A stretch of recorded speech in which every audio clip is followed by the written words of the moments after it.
Welcome to WB Mason Postgame Extra, exclusively on SNY.TV. Tuesday night, the Mets made it 2 straight in Miami as they beat the Marlins in 10 innings, 4-2.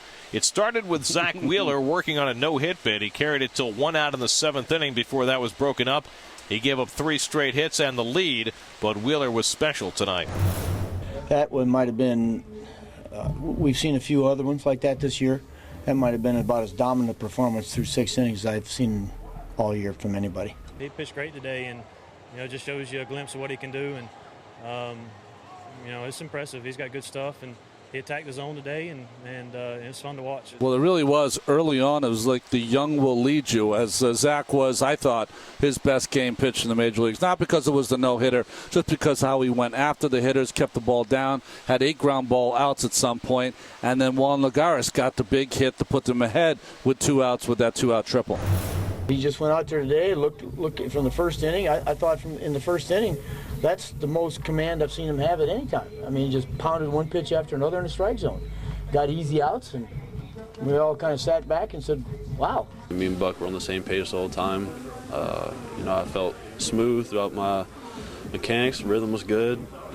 Good tempo in between pitches, and everything was just clicking well, and I was hitting my spots. I did get away with a few mistakes tonight, but it happens. Sometimes you get away with them, sometimes you don't. So tonight was just one of those nights. But the Marlins tied it against Wheeler, so he winds up with a no decision. Went 7 innings, allowed 2 runs, 3 hits. The Mets bullpen held the fort, and then in the 10th inning, the former Marlin John Buck had the big hit for New York. That's tough. Leave a pitch up, drives it, and you jam him, and he gets a little bloop hit after you've been throwing the hitter the whole time. But like I said, it's baseball. It happens. Luckily, we got the win, and the sticks came alive, and we had good defense tonight. Yeah, a huge hit. We've seen him the last 3 weeks trying to go up the middle, trying to go the other way, not always trying to hit the big home run. He's become a much more effective player. Line drive up the middle, scored 2, and that was the difference in the ball game. Bobby Parnell came in and got his 22nd save, and now 2 games with some positive things happening here in Miami. Got a big hit the next time. One thing about John is, he's pretty familiar with the guys on that staff, so you feel pretty comfortable with him up there.